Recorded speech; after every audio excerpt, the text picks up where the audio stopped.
Who's gonna say the pledge? Mike, would you lead us in pledge? Sure. Okay, I pledge allegiance To the to the flag flag of the United States of America, and to the republic for which it stands, one nation, under God, indivisible, with liberty and justice for all. It's just totally messed up. the injustice for all. And I'm gonna stand for the prayer. Victor, would you lead us in prayer, please? Yes, sir. Father God, we come before you tonight in the mighty name of Jesus, and we want to thank you for everything that you're doing here in the city. God, we ask that you will give us wisdom tonight, Lord, to proceed forward with everything that the city needs to do, God. We thank you. Have mercy upon us and upon the city, God. Forgive everybody for all the things that they're doing, God, in the city. Whatever has happened in the past, God, help us to move forward. In Jesus' name we pray. Amen. Amen. Okay, Anita, you want to do roll call? Counselor Johnson? Sure. Counselor Foster? Present, thanks to technology. Counselor Segola? Here. Counselor Locke? I hear. Mayor Becker? Here. A quorum is declared. Okay, modifications, no modifications to the agenda. Approval of consent agenda, minutes of regular meeting, May 7th, review and approval of accounts payable. Move to approve the consent agenda and review and approval of accounts payable. Second. Just what? Been moved and seconded to approve the approval of the consent agenda. Nita? Counselor Foster? Aye. Counselor Segola? Aye. Counselor Locke? Aye. Counselor Johnson? Aye. Mayor Becker? Aye. Motion carries. Proclamations, communications, and appointments. National Police Week, May 11th through 16th. So Mayor Becker, I'd like to just read a quick thank you. In 1962, President John F. Kennedy signed a proclamation designating May 11th through the 16th as Peace Officers Memorial Day and National Police Week. This week is the week to honor those who have lost their lives in the line of duty and to celebrate those who have served today. The members of the Monte Vista Police Department play an essential role in safeguarding the rights and freedoms of the citizens of Monte Vista, often working long hours in dangerous situations to protect our lives, liberty, and property. I also like to say that since 1960, the American Public Works Association has honored public works with National Public Works Week. May 17th through the 22nd has been dedicated as National Public Works Week. This week marks 60 years of National Public Works Week, and we honor these professionals who have focused on infrastructure, facilities, parks, transportation, water supply, water treatment, and solid waste systems. These services could not be provided without the dedicated efforts of the Monte Vista Public Works professionals. At this time, we would like to pay tribute to our Public Works Department and the Monte Vista Police Department to recognize the substantial contributions they make every day, protecting our citizens' health, safety, and quality of life. Thank you for your dedication, commitment to the City of Monte Vista. Oh, That's really nice. I like That that. is very nice. Thank you, Nita, for reading that. You're welcome.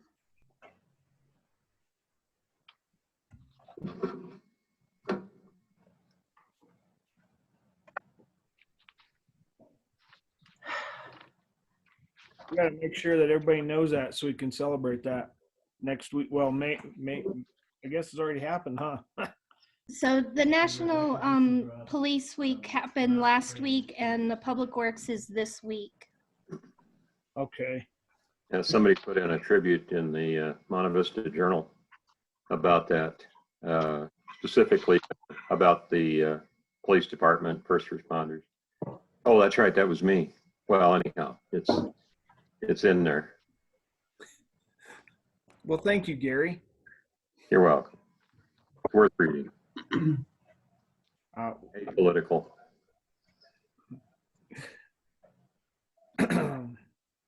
Okay, so we're gonna, and everybody, I want to thank everybody at the police department and the public works. Them guys have been really working hard, and it shows for as few of things as they can get done. So that's awesome. Okay, we're gonna go into scheduled appearances. Citizen comments, special presentation. In order to be included on this portion of the agenda, please fill out appropriate paperwork with city clerk no later than noon on Monday prior to meeting. So we have a RGPP newsletter. That is correct. And I do have several members from RGPP that are attendees. So I don't know if Gary wanted to start this off, or if or Councilor Johnson wanted to start this off, or if we wanted to let one of the attendees from RGPP start this.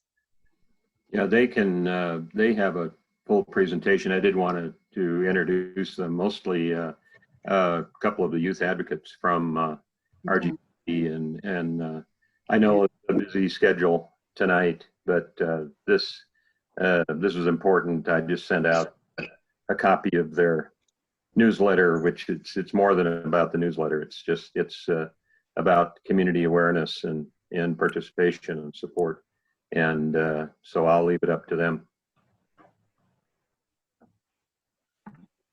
Hi, everybody. Can you guys hear me?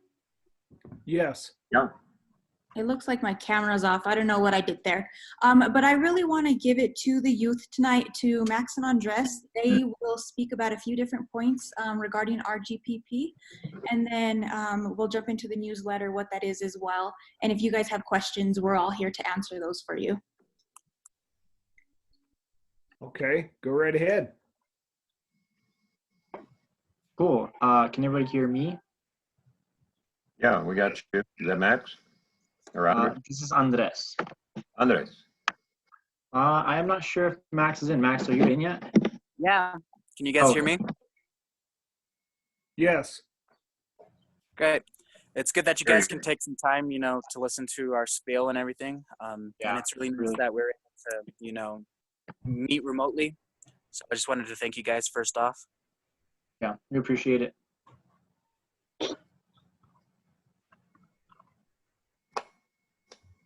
So, Max, you want to get started? You can start it off. Okay. You want me to start with from the beginning? Yeah. Okay. So, so first off, who is RGPP? So, Rio Grande Prevention Partners is a group that works with Rio Grande Public Health in preventing substance abuse in youth. Our mission and vision is partnering to create a countywide environment conducive to safe, healthy, and productive living through education, awareness, and community support. Our vision is healthy children, families, and schools, and communities and cultures. So yeah, Rio Grande Prevention Partners has been a community coalition for a long time, and we've tried to put efforts to increase protective factors within our community to make it a safer and better community while reducing risk factors. And some of our first steps to really just make our efforts known is this newsletter. So I was wondering if any of you guys have had a chance to take a look at that. Yes. Yeah, it was, well done, guys.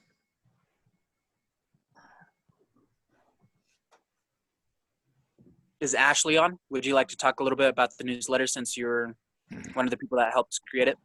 Yes, definitely, guys. So one of the big purposes of our newsletter is to keep RGP members and the public up to date about what's going on. So we're out in the community, we're doing this work, we have our youth advocates, we have all of our different participants as part of this coalition, but we want to make sure that we have one concrete place to put what we're doing and the benefits that it's having on our community. So I think that was one of the biggest reasons that we decided to do this newsletter and press on with it even during this COVID time. Some of the other things, of course, educating the readers about the concerns that RGPP has had. So just making them aware of, again, the prevention and why that is so important. It also brings a sense of pride to our members. You know, it's great to see that what we're doing is actually being recognized. It's being seen in the community. Most importantly, it's making a difference with these youth that we work with. And you can see that, you know, our youth are great. Matt, Andres, Kayla, you guys have all been awesome with all of this. And then, of course, to spark new interest and increase our recognition of RGPP. So we're always looking for new members, new opportunities. So that's just another thing that we hope comes with this newsletter. Another thing that we're looking to put is this first edition of our newsletter, if you guys had the chance to look at it, really focuses on some history of prevention partners, focuses on the communities that care grant, and also our PYD, or positive youth development. It gives an overview of what that is. So we wanted to introduce you guys to what we are doing and what all of this means. There's a lot of acronyms involved. Moving forward, we want to make it specific to what's going on. So we're really hoping to have what we call maybe a youth corner, highlighting what our youth are doing out in the community, whether it be, you know, speaking to city council, speaking to the commissioners, advocating for what they believe in. We thought that would be a great way to represent them and how this is making a difference for these youth. We also thought about putting in some different information from our partners. So I know I talked to TSJC a little bit about potentially helping them market as well, as far as like their upcoming classes. So it'll just be a great resource to have. And again, just focused on what we are doing as a prevention partner group. Guys, did you want to add anything to that? Or, well, I guess before I give it back to Max and Andres, as far as how often we want to do this, we are thinking of doing a newsletter once per month. That's really going to be the goal for right now. Even now that we're, you know, in this COVID pandemic, everything going on, we really want to keep everybody engaged. So once per month is really going to be the goal from here forward. We'll kind of see how that works out. Oh, great. And it looks like it's getting pulled up here. So you guys will get a chance to look at this and, you know, see what's going on.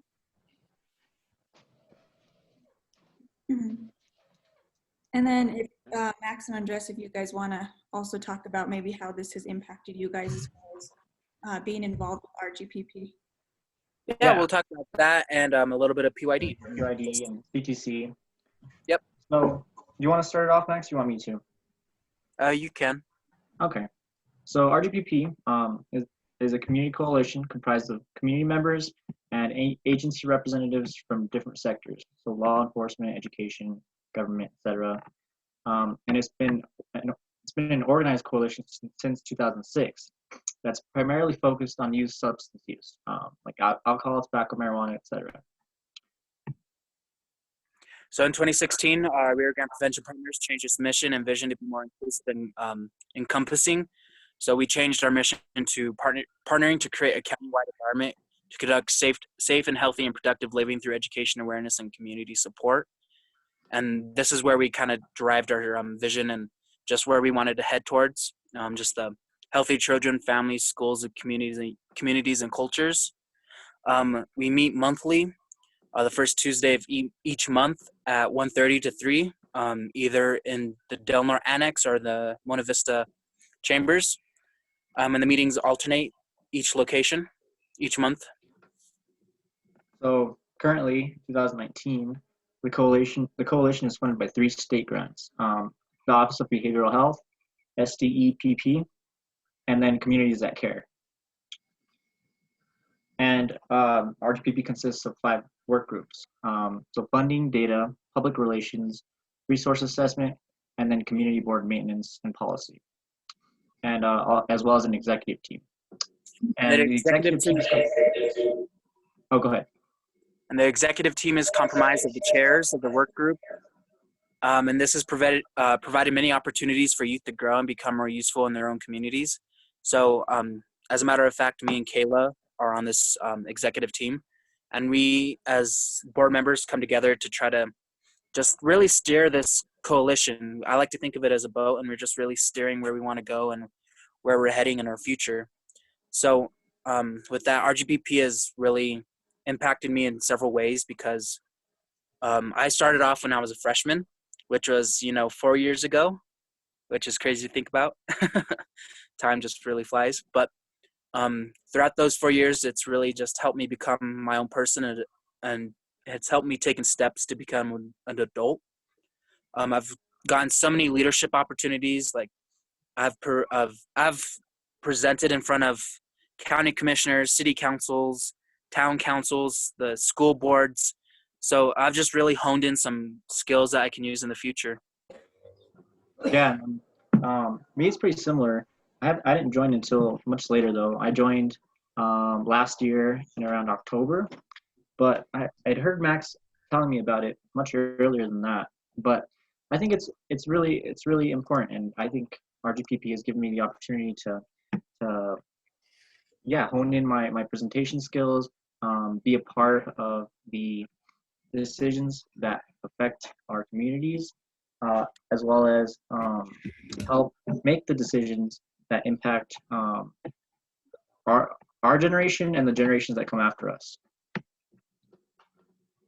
Yeah, so I'd piggyback off of that and saying I really joined, became part of Rio Grande Prevention Partners just to really help the adults make some decisions that impact me and my classmates, other kids my age, and the kids that are younger than me.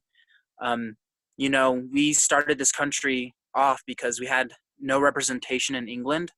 And I kind of feel the same way. Like there is key decisions being made without youth present, and it impacted our lives a lot. So I wanted to be part of that and really just help you guys help us, really, is how I like to think about it. Yeah, and I've been present pretty much at everything except for the youth empowerment summits since when I joined in October. And then Max, I know you've been pretty much a part of everything, right? There's a little bit of stuff before me, but in the past 4 years we've done. In the past 4 years we've really honed in on positive youth development, which really creates opportunities for youth and focuses on their strengths to really just build them up to be as good as they can be, to be the best people that they can be. So in that time, we've had youth empowerment summits, photo galleries to really showcase what it is to be a youth in this time. We've also had like those meetings. We've helped create ordinances. So if you guys remember, me, Kayla, and Andreas were here back at the beginning of the year to really help with the tobacco ordinance and vaping and everything like that. So we've really had an impact in our community, and I think we've helped for the better. Wouldn't you agree?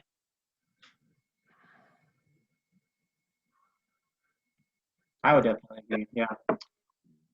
Yep.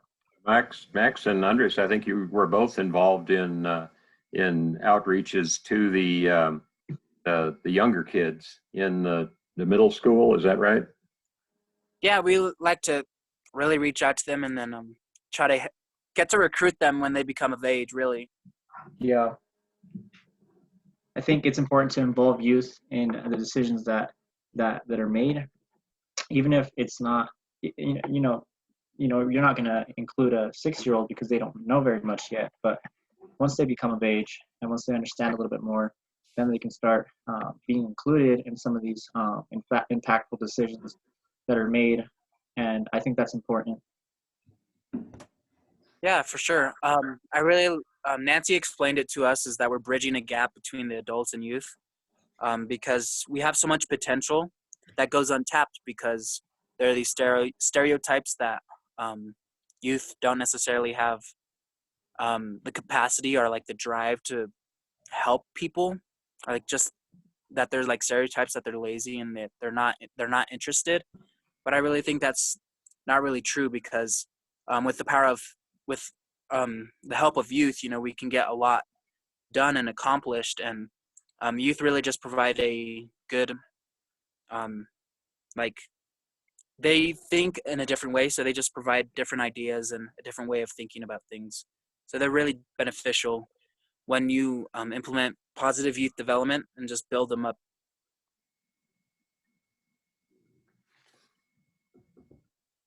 Definitely. These guys have been great about getting the word out, being involved with everything that RGPP does.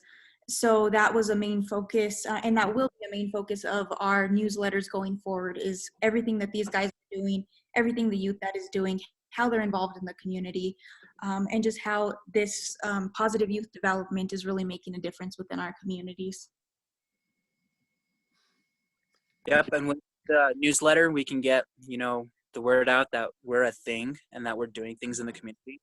And hopefully that can just build a better relationship with the community, and we can build the networking, some network connections, and just really get all this work out there. Yeah, I think it's important for us to be known, and to build a critical mass, and once we start doing that, it's really just following the inertia and just moving forward. So thank you guys for listening to us talk and letting us tell you about something that we really feel passionate about. Yeah, thank you guys. Appreciate you coming. That was the whole concept here is like I had said, exposure and community awareness, and that's been lacking.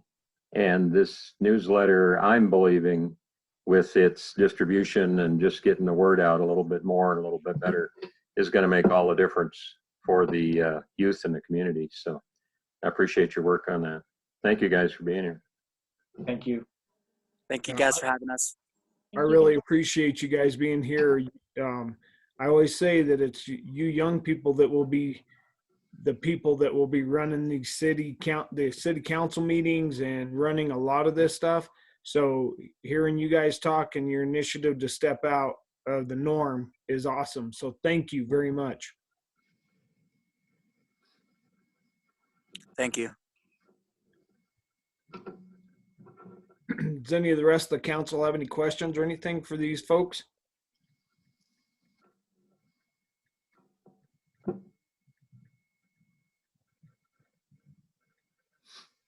Okay.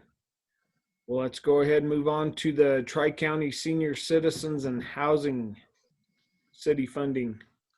Forrest, are you doing this one? Oh, yes, sir. I'm very excited to do this one. As you recall, in the city's budget, we have an annual budgeted line item for $2,000 to the Tri-County Senior Citizens and Housing Group. And this is to help them pay for their insurance for their senior citizens conveyance program, where they give rise to senior citizens. So it is a budgeted expense, a line item, and we certainly recommend to council that you approve that this evening.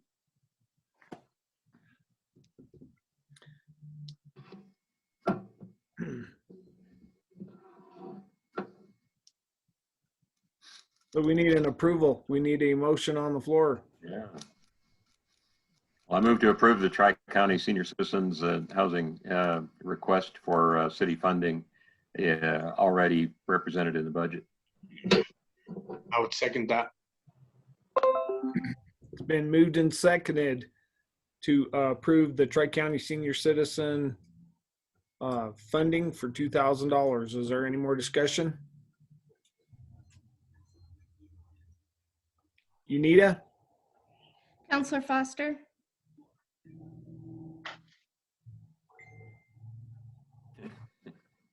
Counselor Foster? I don't see him on the list. Did he? Did we lose him? We might have lost him.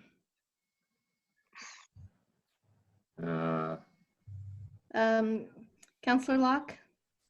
Aye. Counselor Segola? Aye. Counselor Johnson? Aye. Mayor Becker? Aye. Motion carries to approve the Tri-County Health funding for $2,000.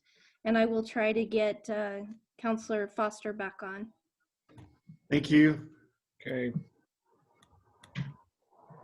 Thank you, Forrest.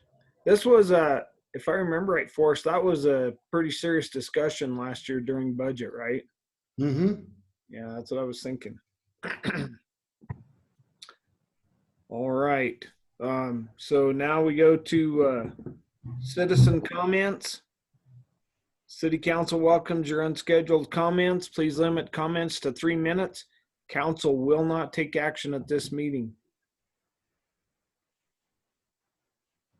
Nita's still with us, or did she jump off to get a hold of Larry? No, I'm still here, and at this time, I don't have any comments. I have no one that's raising their hand at this time.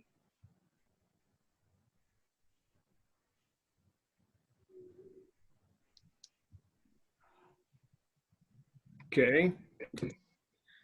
Well, I guess we'll just keep moving along then. If I guess, Nita, if nobody's done it yet, so. No, I do not have anybody wishing to speak at this time, and Councilor Foster is back with us. Okay. Looks like we're going to move right down to ordinances. Ordinance 903, creating a 1 cent tax fund. Yes, Mayor, Councilors. So ordinance number 903 would be an ordinance amending Chapter 3, Revenue and Finance under Section 3-1-10, creating Section 3-1-50, 1 cent sales tax fund. So in our current municipal code, we have a general fund that's designated. We also have the capital improvements fund. So while you know that we have set up a fund to move the 1 cent sales taxes that are collected into a particular account, this actually is a administrative action to create a fund in our accounting system that will account simply for those 1 cent taxes. So we have done that in the past by ordinance, and lastly this evening, we have drafted and are presenting you an ordinance for first reading this evening.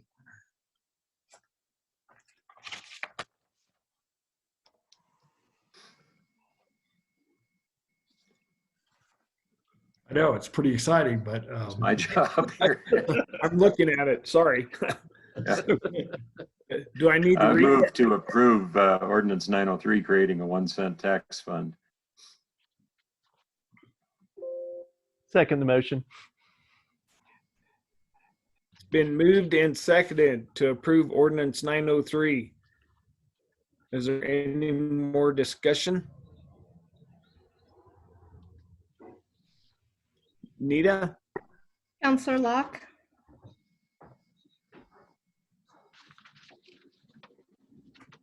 She's got her mute on. You're muted, Martha. Aye. Girl. Councilor Segola, Aye. Councilor Foster, Aye. Councilor Johnson, Aye. Mayor Becker. Aye.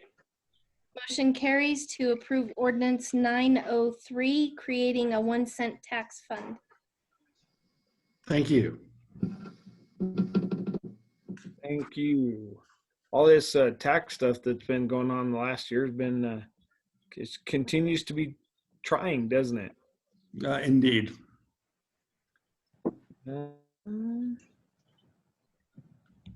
Okay, contracts, agreements, and leases. The FFA cares. FAA, Mayor. Yeah. What did I say? FFA? Sorry. Not future farmers. Yeah. FAA CARES Act grant. Right. So, you know, back when I told the council that we would get nada out of the CARES Act, I was still pretty close statistically to nothing. However, lo and behold, out of the CARES Act, because we happen to have an airport, they're willing to give us $30,000 that we can use for vital projects on the airport. All we have to do is follow the 23 pages of additional regulations that are attached to it. But it actually is kind of useful. And it requires the council approve both the city manager and the city attorney signing this fabulous electronically signed document. And basically what we're intending to use it for, at least at the moment as we look at it, is a new gate and a fuel management system. Our FAA project for next year, 2021, includes actually a lot of things on the fuel system, but not the part of it that we need right now, which is the fuel management system. The one we have is analog.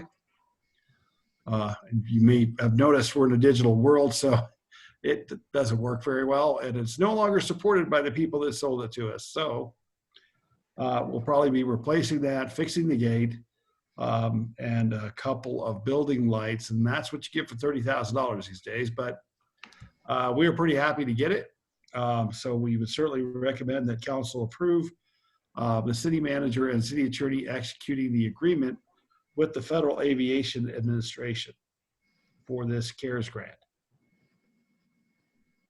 Do we need just the head nod or a motion? I think a motion would be great. Official motion, okay.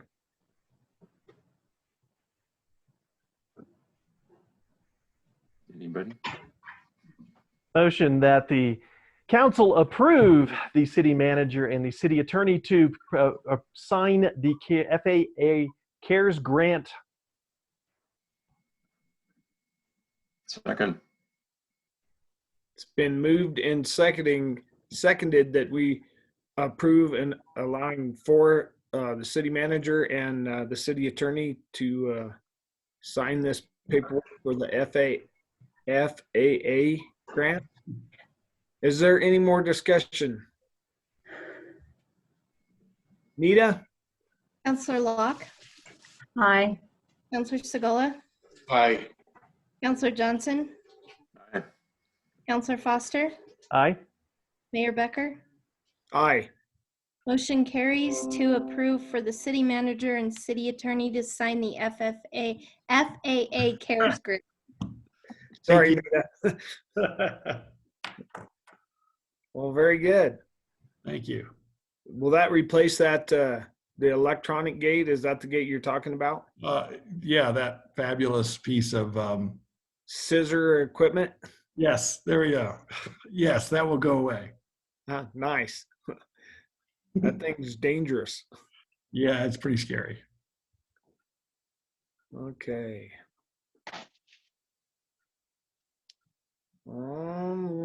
Sorry guys, I was getting back to the agenda. So it looks like receive and approve and financial report from Jenny. Good evening, Mayor and council members. I was going to try to share my screen, but I think Nita's got me locked down, so I'm not going to share the screen. So you're stuck with my ugly mug. So this evening I'm presenting the February financials for you guys. As of February, 16% of the year had passed. So that kind of gives you an idea where we're at with revenues and expenditures. In February, we were at 19% of our revenues in the general fund. So we're coming in a little bit above budget, but that's because we've received 32% of our property taxes. So just kind of keep that in mind, that that's a one and done type revenue. Expenditures were also at 19% in February. Revenues exceeded expenditures by $15,630. Now this is an improvement from January.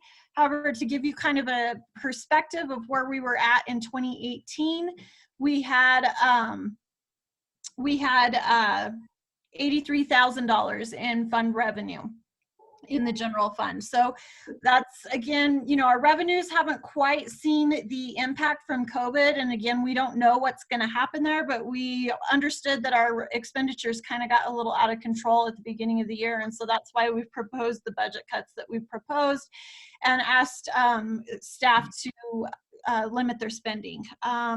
Another thing that we had happen in February that we haven't had to do in a little while, in actually 2 years, is we've had to transfer $20,000 from the general fund into Kids Connection.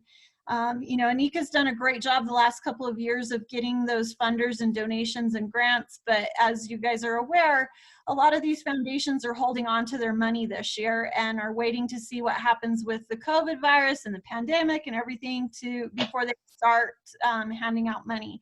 So we met with Anika last week to kind of formulate a plan as far as like scheduling and what days she's going to be open in an effort to kind of watch hours of operation, but still get the numbers that she needs in order to receive the funding from the state and the county.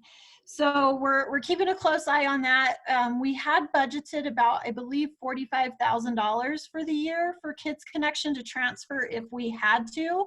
So that is in our budget. It's not anything that we didn't budget for. It's there as a contingency plan. In the water fund, revenues were at 14% and expenditures were at 12% of what we budgeted for. So expenditures exceeded revenues by $6,249.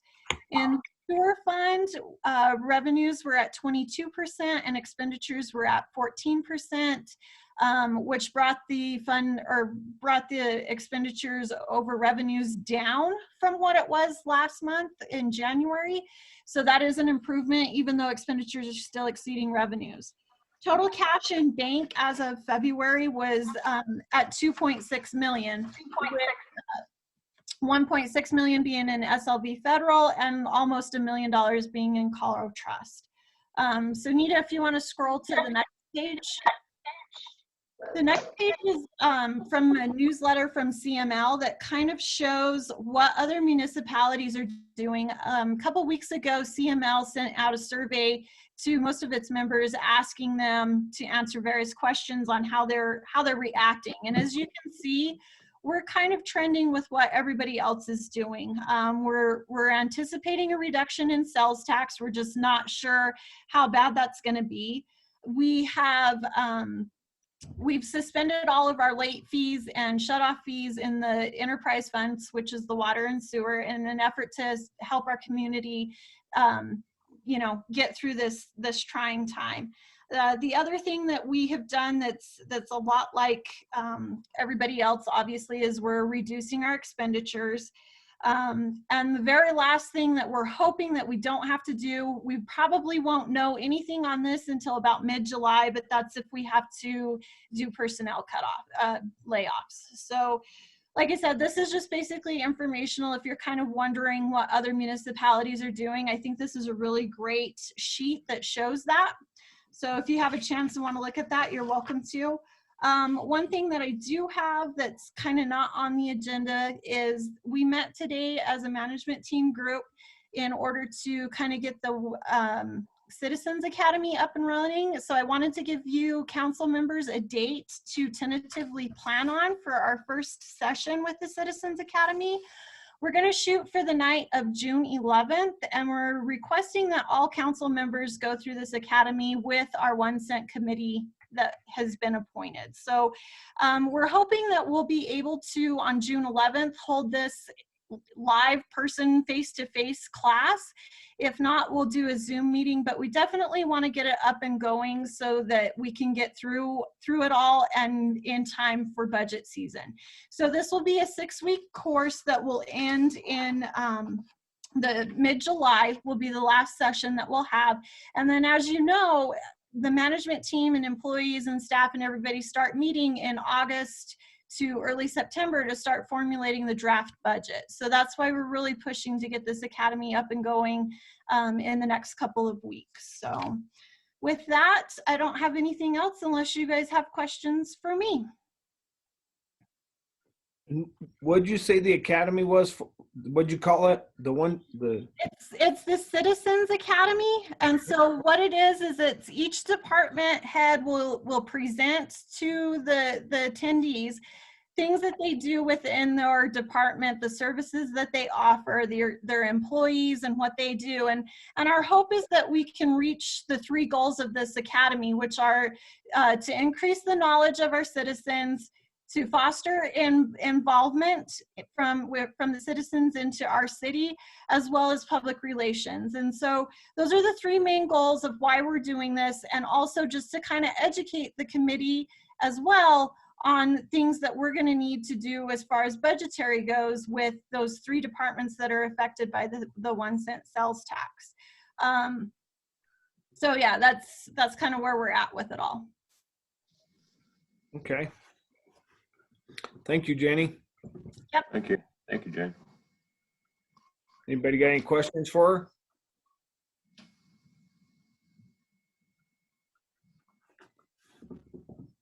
Nope. All right. Forrest, you're up.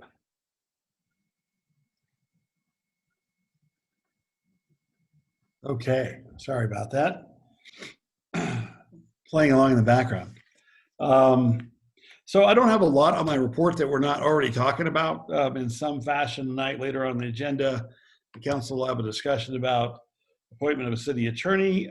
Included in the packet, a copy of Upper Rio Grande Economic Development got involved in this program called Loan with OEDIT, which is the Office of Economic Development and International Trade. And OEDIT has a program that allows businesses, industries that can have remote workers to get a credit if they have some of those workers work in rural communities.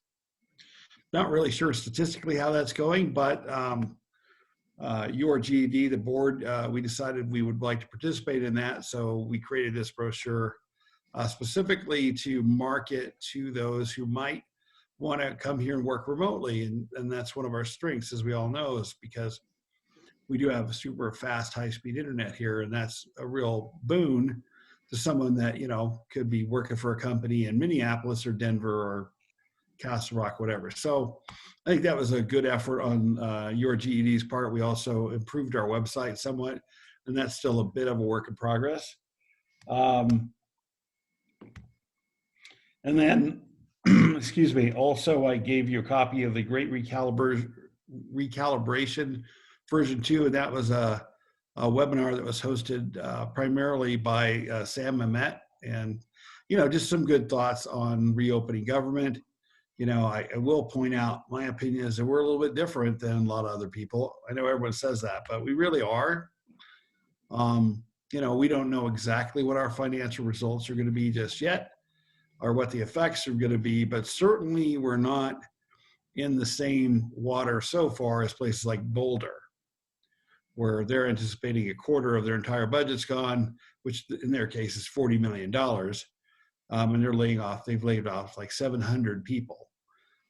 It's a pretty darn big workforce for a city, but in any case, you know, we're cautiously optimistic that we're going to be okay. We know that. Hopefully we don't get hurt too bad financially.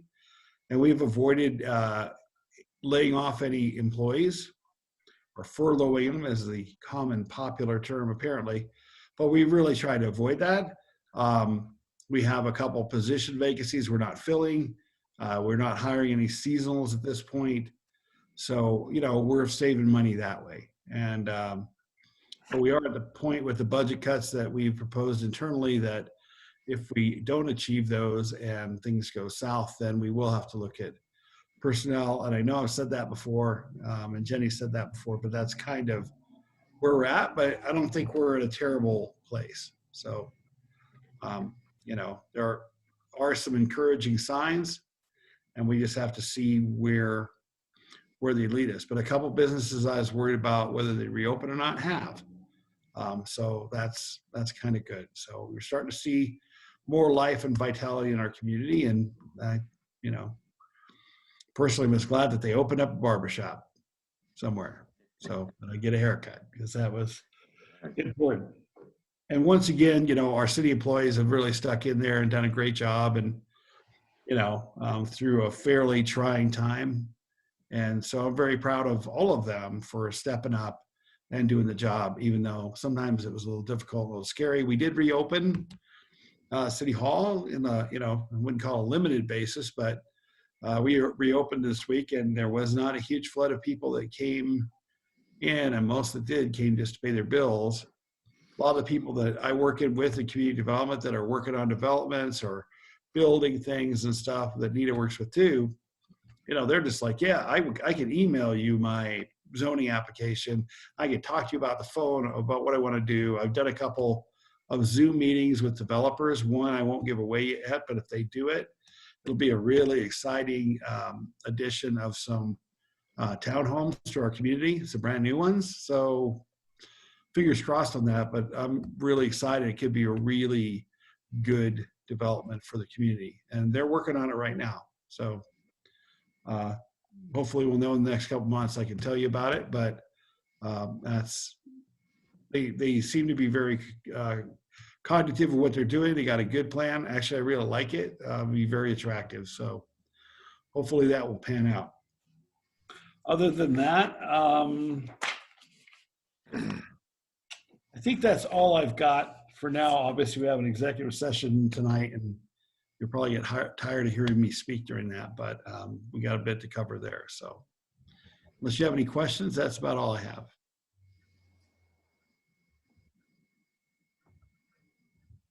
I don't have any questions. Anybody else?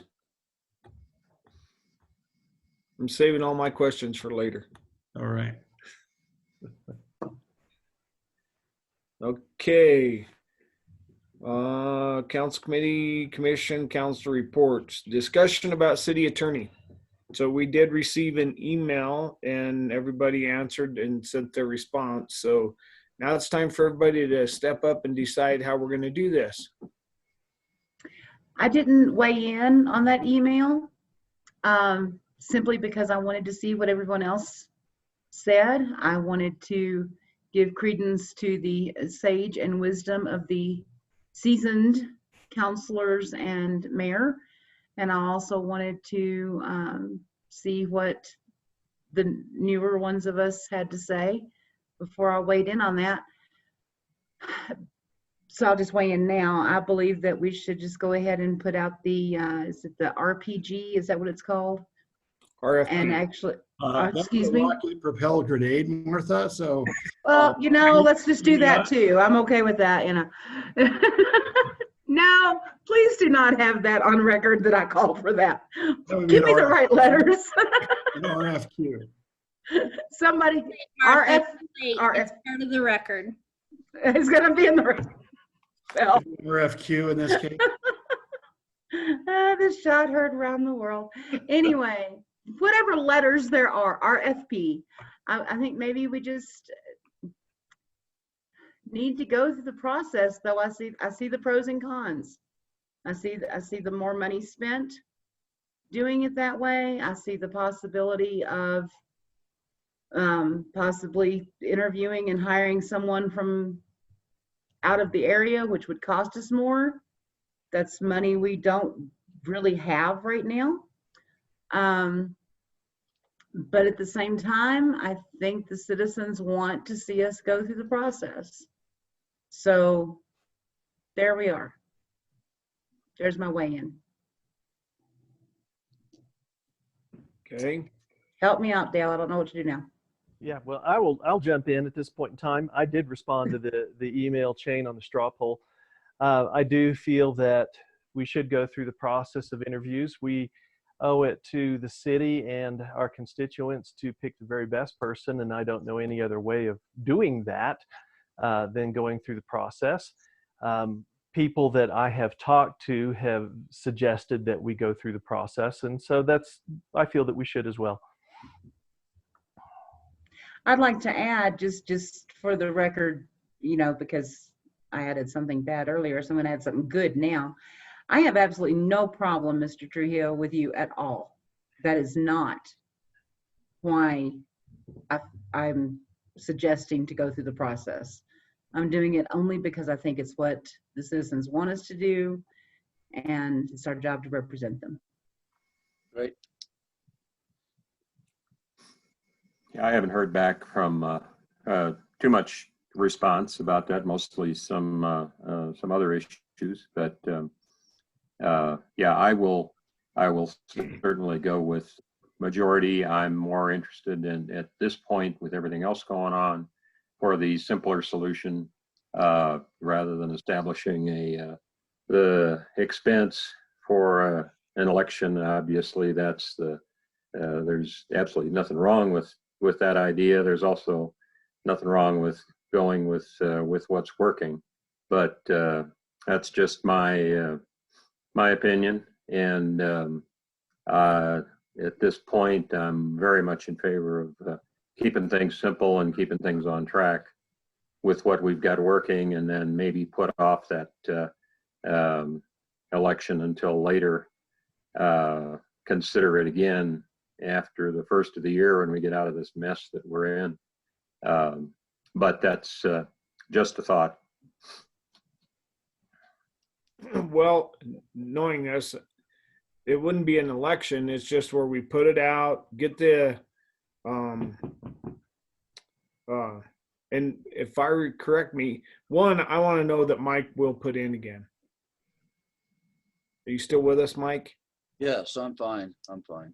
Okay. I mean, city attorney serves at the pleasure of the board, and certainly I would probably put in. It takes really about a couple of years to really get up to speed on what goes on in the city. It's kind of interesting.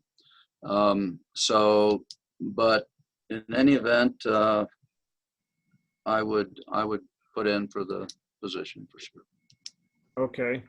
So we would have to go through the process of the interviews. And if I remember right, Forrest, Anita, a question for you. There's a pool out there to draw from as well. Correct? Well, that's an interesting question, Mayor. We put out an RFQ and see who there is. There might be some interest of attorneys in the Valley, and there's a few traveling attorneys, I suppose. But that's why you put one out there if you want to see who's out there. I mean, that's certainly a way to do it. And then you can, we have all the stuff to put it out there. So if that's the council's desire, we can put it out there and you can do interviews, and, it may take a little bit. Probably put it out there for 30 days and get responses. And, we'd be doing interviews in July sometime, I would anticipate. Okay.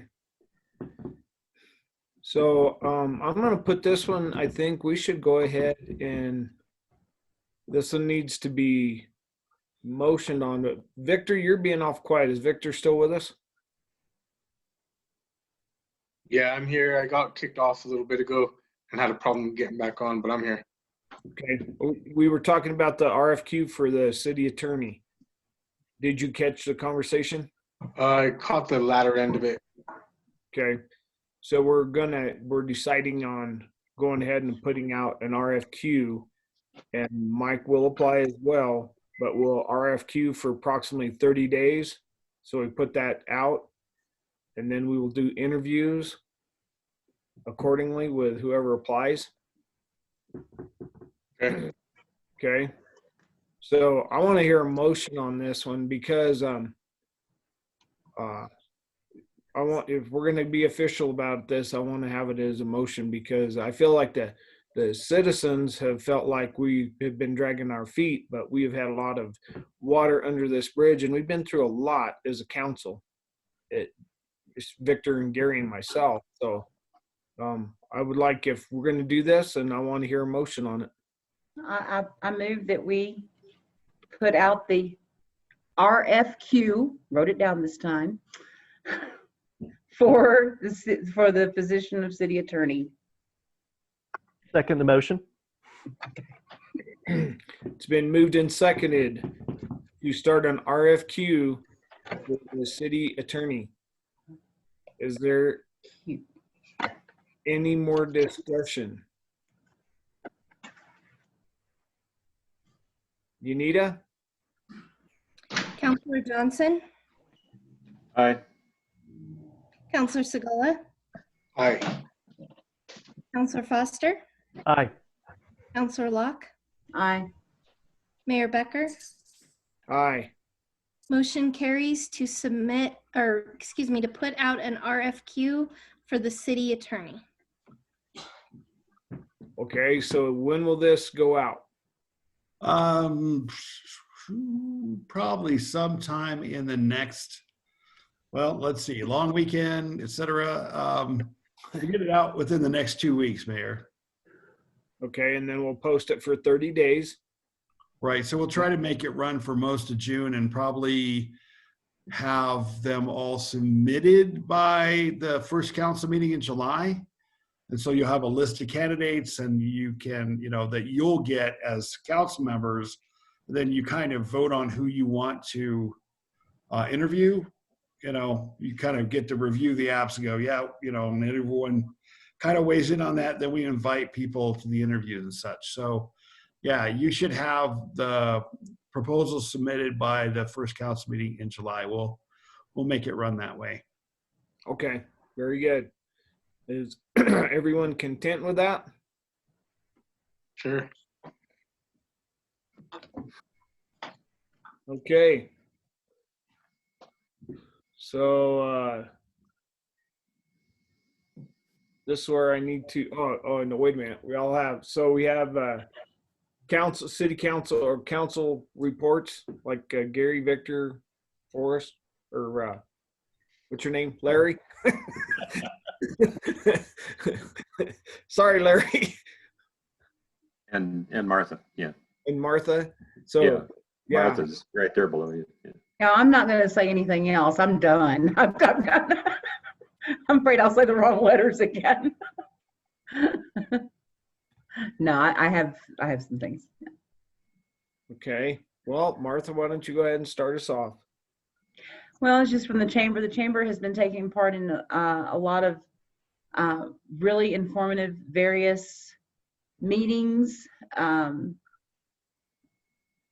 Again, they are mostly initials, so I'm not even going to go there at this point. Little gunshot. Well, that's bad choice of words too. Anyway, but they're learning a lot that they're bringing back to the town to not only help recover, but to get some things going right now.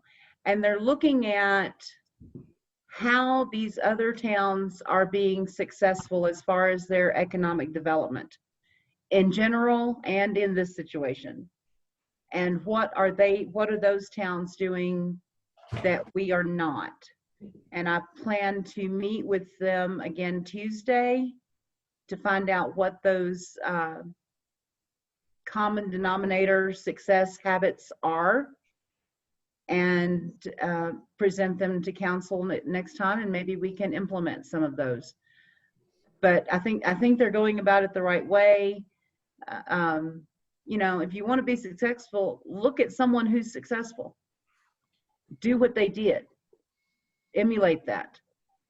And I think that's what, you know, if they're being successful, then I want to see what they're finding out, to see how we can make that fit how we do things, because as Forrest said, we are a little different here, but that doesn't mean that we can't tweak things to make them our own.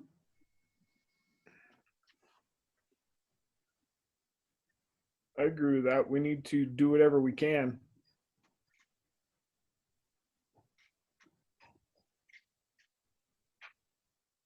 So while we're discussing that, tweaking what we can, I got a text message from somebody the other evening, and it was a question that was brought up. Has any of the restaurants in Monte Vista requested outside liquor licenses? Because Alamos and Del Norte are moving on this, and I believe you need to put it in our. It was an email on the 20th that has the restaurant letter reopening and then the information from the state in this. And there's some of the restaurants here that have actually, I think you need to,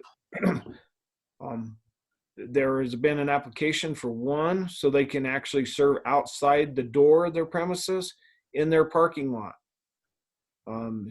That would be effective for some restaurants. And then there's some of them that would have to be like a shared parking lot, like Nino's, Quincy's.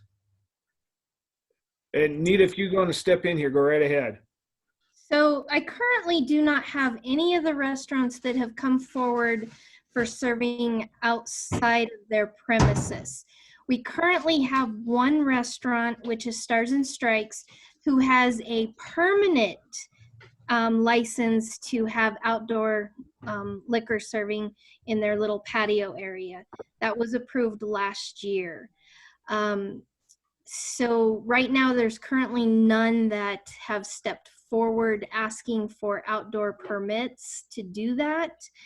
And yes, you are correct, Mr. Mayor, that the Nino's and Quincy's would be the two restaurants that, and also Rain Brews would be the three that would possibly not have any access outside because they don't have parking lots or sidewalks large enough to contain the deliverance of the alcohol.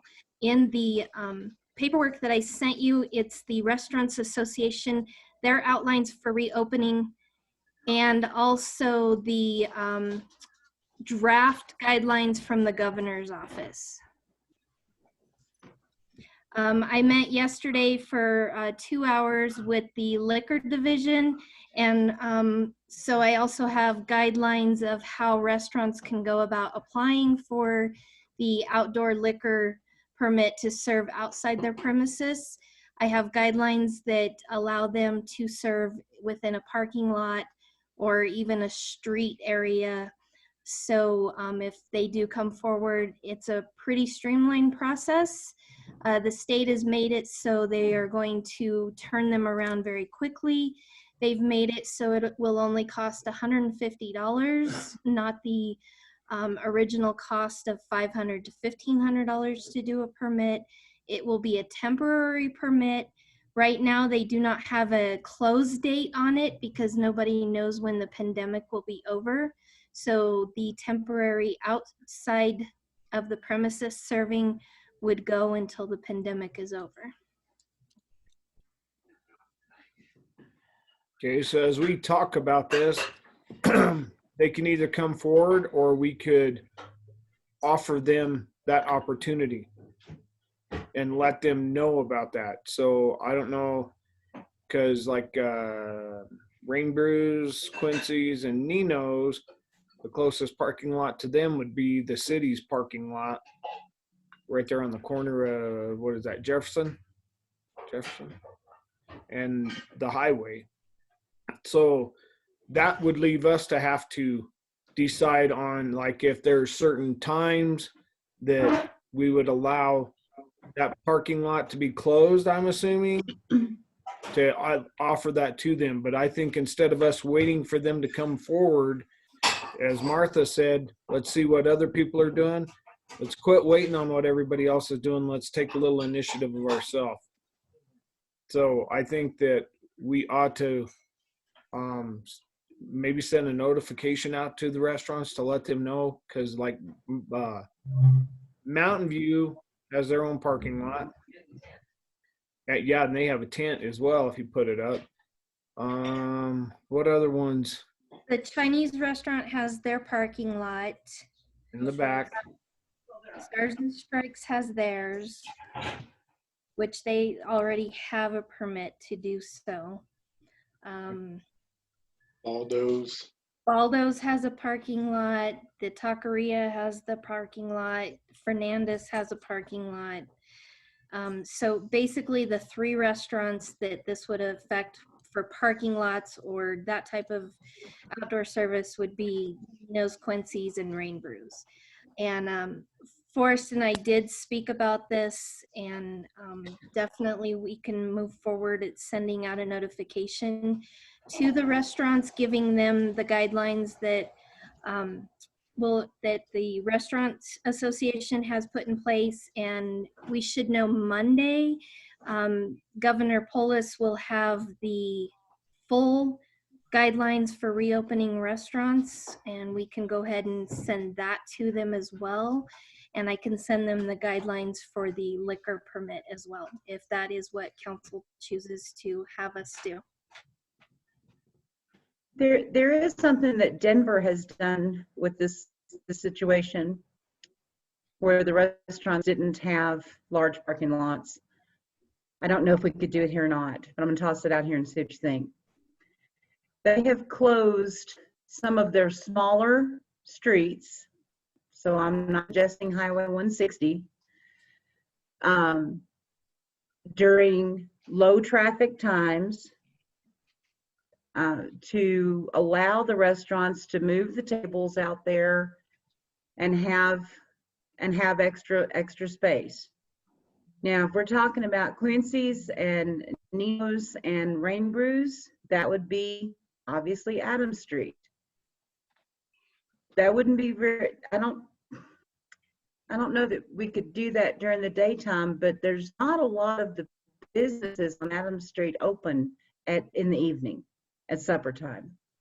So I don't know that if we closed off part of Adams Street, that would be a huge problem.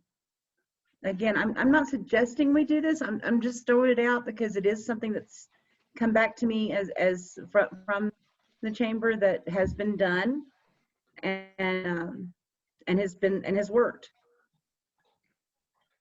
Maybe that's something we could consider,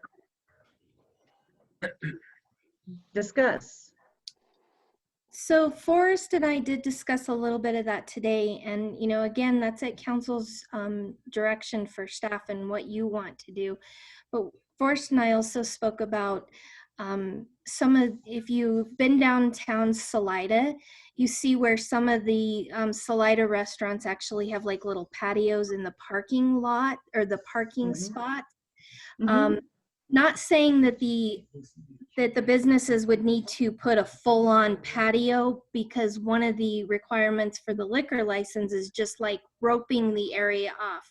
So Forrest and I did speak about that, and maybe Quincy's can rope off 3 parking spots, and same with Nino's in the front of their business. So if there are other businesses downtown that are open in the evening, it doesn't impede their businesses by closing Adams off completely. I think that's a very good solution. Would the restaurants need to sign some sort of waiver or indemnity clause, and something that would make, since the city, I assume, owns those parking lots, so that we're not liable if one of their customers, falls in one of the parking lot tables and hurts themselves? Would that be the restaurant's responsibility, just like it would be if they were in their restaurant as normal? Or would that then be the city's responsibility? And if so, how do we make it not the city's responsibility? It's pretty tough to do that. I mean, you can get people to sign waivers. But if somebody gets hurt seriously and they're on city property, we're probably getting sued as well. Just the nature of the way it works, I think. So the restaurant we couldn't ask them for what is the word? Indemnification? Is that? Yeah, you could. Indemnity? Yeah, you could ask them to do a waiver, but typically those don't work very well. If somebody gets hurt seriously, if somebody just sprains their ankle, probably not a problem. But if somebody gets hurt seriously, we get drug in anyway. And sometimes you might be able to get them to have their insurance policy cover, something that would happen in the street like that. I don't know. But certainly I think we would want them to sign a waiver. I just sometimes wonder how effective those are when it gets down to a major lawsuit. Well, I certainly don't want to do I don't want it to do anything that impedes them getting their space and opening and having more than just 30%, I think is what it stands at now, inside. So Okay. I'd really love to be able to give the restaurants that opportunity. Well, I so just want to Counselor, do it at the, excuse me? sorry. So that was why we were talking about the parking lot. It's relatively flat. The grade up on Adams isn't bad, but the parking lot's pretty open. If it was roped off and had tables, kind of create a beer garden effect or whatever. It's really close to Nino's. It's certainly convenient to Rain Brews as well. A little bit of the stress for Quincy's, But if they can expand into those spaces, Anita has looked into the ability to do that. So they can expand their service area, their liquor license. There's always liability, but we have a farmer's market there too, with food trucks and vendors and stuff. And, that's probably a fairly acceptable thing and fairly simple. I have concerns about Adams Street being fully closed, or we'd get a lot of grief about that, I think. And the partial one is just that people don't drive that well. Sorry, but they don't. And I would worry that some idiot would like drive through some yellow tape and drive right over a table because they didn't see it. I know that sounds silly, but since things have eased a little bit, I've driven Alamos a couple times, and yes, the bad drivers are back on the highway. So I do have a concern about that from a liability standpoint. As Mr. Trio pointed out, we always are on the hook for liability to some extent. But I think the parking lot area mitigates it, and it could really be kind of a cool thing if, say, the 3 restaurants got together, did a little decorating and such. Because we haven't heard about a farmer's market this summer at all. Nita hasn't, either have I. So I don't know if we're having one here, but that space seems to work pretty well. So that might be something to consider if, in fact, the restaurants are interested in it. And that would minimize our risk quite a bit because that'd be easy to rope off. The hard part is if you're on Adams Street and people are driving through, boy, something's going to happen there probably. The other place. What's really open on Adams Street other than the restaurants in the evening? Hardware stores closed, gift shops closed. I mean there's the movie theater. You'll have the theater hopefully get opened up. Yeah. And You'll you'll have movie theater. the people that use Adams Street to get to their residence. So there's more traffic on Adams Street than what you think. Because that would be something to ask some community members, because we have community members that live down there, if they would be okay with us doing that. Right. You have people that live on that street and park on that street, and we can't get them out of the way to plow snow, but that's the point, is there at night. So, that's an inconvenience for them. So I don't know. I'm not a big fan of closing streets, to be honest with you. Fire department's not really a big fan of that either. On a regular basis, people get used to it, but you have a potential for, like just going back to the Christmas parade, getting people off of Adams Street so you can barricade it off so people go. I mean, it works, but I don't know. If I was going to advocate for something, it'd be the parking lot. That's a very contained or containable kind of space, and it's fairly convenient to the restaurants. So, like the parking lot idea. I'd like to hear from the restaurants. Right. What do they want? See what they have to say about it. It certainly sounds like a pretty good idea. I agree. I'd like to hear from the restaurants. What would they prefer? What is going to be easier on them? What's going to be more attractive to them? They're the ones that are hurting. So anything we can do to help them, I think we should at least try. I agree. And if it ruffles a few feathers that live on the 200 block of Adams Street, really all it is a matter of turning a block sooner to go to your home. I mean, come on, that's not. Fine, unless they don't. Or turn a block later. That's not that much to ask. Yeah. I say we keep it simple. We'll see what they find out. They'll see what they have to say about the parking lot.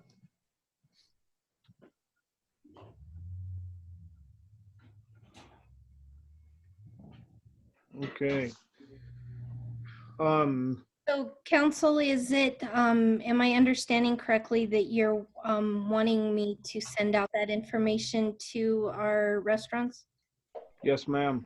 From my side, we need an official vote, then somebody can make a motion, but if it's just a head nod, Ed, then you got mine. Mine too. Yeah, I'd like, yes, send that information out and ask them for their input. Ask them what they like. What do they want? What's going to help them? Sure. Yeah, I mean, it's publicly available information, so giving it to them is not like we're giving away a secret or anything. It's, let them know that it's there because maybe they're not part of the channel. And find out whether or not they want to move all their tables out into the parking lot. They may not want to do that. Well, that's kind of what I'm thinking, is that they're probably, we can talk about it, but I don't know whether the restaurant's really interested. But yeah, that's one way to find out. By all means, I'm all for that. Just see what they have to say. Okay. Martha, did you have anything else? Not Okay. right now. All right. Gary?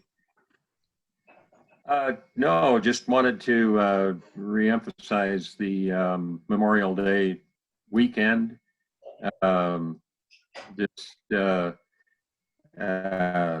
15th, I think it was that it? As a holiday I wasn't even aware of, was Memorial Day for police officers. But nonetheless, it's kind of that thing I wrote into the paper was just pretty much about everybody, including first responders and whatever. Just wanted to pass that on. I'll have my flag out, and we'll be, I don't know of anything else that's going on, not too many Memorial Day parades or whatever, but for anybody that's tuning in, I want to wish them a blessed Memorial Day, and my voice of honor for those that have gone on before us. We've had PD here in town. We've got a plaque out front acknowledging a couple of them, and certainly veterans. So just wanted to emphasize that and pass that wish on to the community.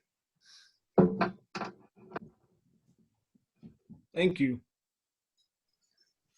Larry, I got your name right that time, buddy. I'll have to make sure I keep typing it incorrectly so you'll know who I am. 2 weeks ago, as you all may remember, I challenged you all to send me your ideas for things that you want to see done in Monte Vista. Dream your dreams. I challenged the council to do that. And it wasn't until I reminded everybody earlier this week, did I get any response? But you guys came through, and we have had some excellent ideas, some excellent thoughts. I love the different perspectives that people are bringing to this. I am very much looking forward to opening this up broader and wider. I want to kind of start small. Next thing I want to do is get a hold of the chamber board and the chamber members. I'm looking forward to talking to them about what they are learning about economic development in other communities and how we can pair that with how we can marry that, not compare, with things that we want to accomplish here. So I'm loving what we're getting. I'm loving the energy in the room. It's exciting, and we're going to keep this process up. Thank you, Larry. Victor? I just want to emphasize the police week last week. It's never too late, to thank these guys for what they're doing every day. It's a risk that they take every day, just chancing not to go home. They never know what they're gonna face. They never know who's going through town, who's riding the highways. So it's I think it's part of our job just to be appreciative to them, because they do help to keep us safe. Whether we think about it or not, they're on the roads when we're not, pulling people over when we have no idea who they are. Like I said, they're risking their life every single day. So just if you see one of them guys out there in the street, at the store, buy him a cup of coffee, buy him some lunch or something, and just to appreciate them guys. I think they go out above and beyond sometimes. So Very good. Thank you. Well, Gary, comment on Memorial Day weekend. I'll be working all weekend, so just so everybody knows. agriculture still cranking on. So, but we do owe our respects and everything to all the fallen from years past. I look at where we are today with this COVID and the struggles that this has created in this country, and look back at World War I, World War II, the other wars, and the freedoms that were fought for, and it concerns me. I think we really need to uplift this community in prayer in the whole country because of what this stay at home for the whole country, what it's done to some people. I think it's challenged some people that they don't know how to cope with it. And I think in the youth side of it, and I'm glad RGPP was on tonight, but the youth of this community, you know, respectfully, we as older people, Gary, we our lives were different. We were raised different. We did things different, and kids these days aren't able to do that. So their skills of, you know, and I'm not saying they don't have skills, but that what they're used to, their norm is not the norm now. So it's been tough on them. So respectfully, I think we need to lift it all up in prayer. Amen. With, excuse me, that being said, we are going to recess this city council meeting to go into executive session. And I would like for someone to read that, to make the motion to.